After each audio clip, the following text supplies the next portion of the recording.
28th, 2010, the day that changed my life forever. On that day, my parents, they had just resigned to church in Indiana. They'd been there for 10 years. They were going to take a sabbatical down in Tennessee for 1 month, and then they were going up to Ohio for another church. A week and a half into the sabbatical, they were leaving the mountain, going down to lunch, and a drunk driver was on the road and hit them in a head-on collision. And here's a picture of the accident. This drunk guy was 4.0 drunk. And no, I didn't make a mistake. He was 4.0 drunk. This guy was so drunk that many people are amazed that he was even walking, much less was able to drive. At the scene of the accident, this is what happened. My dad, the ball of the hip was pushed backward through the pelvic bone, shattering the pelvic bone and breaking the ball. His knee was broken in 3 places. His left hand, the fingers were pushed back to the hand, so the fingers were actually shorter than they actually are. And there were so many ribs broken that they actually stopped counting. My mom was actually worse. She broke in her left forearm, she crushed both her bones. In her right forearm, she broke both of her bones. In her right elbow, it was shattered into 12 pieces. Her right upper arm was broken. Her right clavicle was broken and separated. Her right hip was broken. Her right femur was broken in 3 places and protruding through the skin. She had a hairline fracture on her left hip. Her ribs are all small bone injuries. And the worst part about it is both of her lungs collapsed at the scene of the accident, and she tore her aorta. We would later find out that 90% of all fatalities in an accident are because of a torn aorta, and the doctor said you usually have about 2 beats and then you're dead. So here my mom and dad are, right in the middle of the will of God, on a sabbatical, hit by a drunk driver. My God, why have you forsaken? But I'm here to tell you today, God did not forsake one of my aorta. I wish I had literally hours to stand up here and tell you about all the great things that God did for us. But because of the short time, I have selected 3 great miracles throughout this entire process. First, at the very scene of the accident, 3 cars behind the accident was a doctor named Anne Kareem. She was not only a doctor, but she was a trauma surgeon. And not only was she a trauma surgeon, she was a Christian trauma surgeon. She walked up to the car, and she looked in the window, and my dad was actually still conscious. And the first thing she said was, "Can I pray with you?" What are the chances of a Christian trauma surgeon being 3 cars behind that accident? She was a lady who kept my parents alive. She kept them talking and kept them conscious enough until the EMS got there.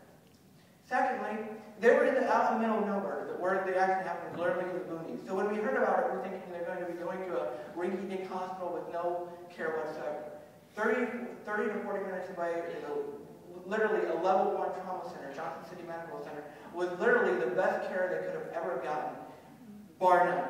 There was a man by the name of Dr. Garner who was our orthopedic surgeon. I got there at 12:50 on Friday morning.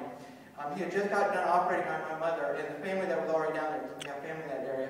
He was telling them what he did and just describing all the injuries. And when I got there, I had my Asbury jacket on. He had family that went to Asbury College. So we immediately had a bond.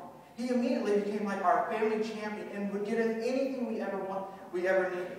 And I could tell you so many things about Dr. Barnes, but one thing stands out of them all. Are you guys all familiar with Black Hawk Down, that story?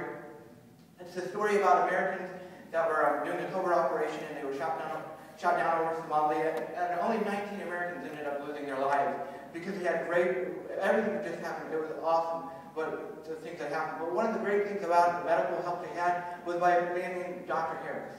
Dr. Harris is literally the world expert on the bone problems that these soldiers needed help on. Well, my mom and dad, their surgeon, Dr. Barnes, he is good friends with Dr. Harris. So literally the world expert on the problems that my mom and dad had, they were operated on by the world expert.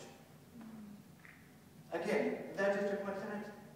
This guy, his name was Dr. Harris, he happened to be working at a hospital about 40 minutes away from Johnson City Medical Center. And he typically does not leave this hospital to go to another hospital, because that's where all of his tools are, that's where all of his staff is. But because my mom and dad were so badly injured, he came to Johnson City Medical Center and did all of the surgeries. Again, is this just a coincidence? One of the surgeries was 12 hours long. That was a long day, a very long day. The third miracle, and perhaps the greatest, the guy who hit us had no insurance. That means we had to pay for it all. $1.2 million. $1.2 million. How does anybody in the world pay back $1.2 million, much less a pastor and his family? There's no possible way you could ever do it. $1.2 million. However, hospitals and doctors started cutting out bills right and left. Dr. Harris, this world expert, didn't charge us a dime for his services. Johnson City Medical Center, where most of the services happened, they wrote off, literally, I think it was a $750,000 bill. They wrote it off completely. So this $1.2 million bill is now down to about roughly $200,000. My mom and dad had uninsured motorist insurance. Guess how much it happened to be? $200,000. And since that time, they've actually got more bills written out. So they will actually come out of this accident really not owing anything. So I ask you, Asbury, does God go before miracles? Right before I got up to speak today, I called my mom and dad. They're right now in the car, coming down to see me in my graduation. My mom is walking, my dad is walking. They're both living life normally. My dad's actually a pastor of a church now. These were people who, I think I counted up, 316 days ago, this happened. And everybody who sees that thing, there's no way anybody survived. And yet my mom and dad are in the car right now coming down to see my graduation. Does God still perform miracles? Modern day miracle. And I wanted to end by saying thank you so much to the Asbury community. You guys were awesome. Awesome together this time. The day it happened, I don't know how many phone calls I got from different students and different teachers. JD called me several times throughout the entire thing. Brad Johnson was somebody I leaned on a lot. I emailed him so he could upload it to the link and everybody could find out what was happening. And last semester, I spent every week going back and forth between Tennessee. And every time I got back, everybody would ask me, how are you doing? How can we help you? How can we pray for you? You guys were an awesome community. And it is an answered prayer for me to be able to get up here and tell you about this story, because you guys are so awesome to me, and I wanted to be able to tell you about just the awesome power of God.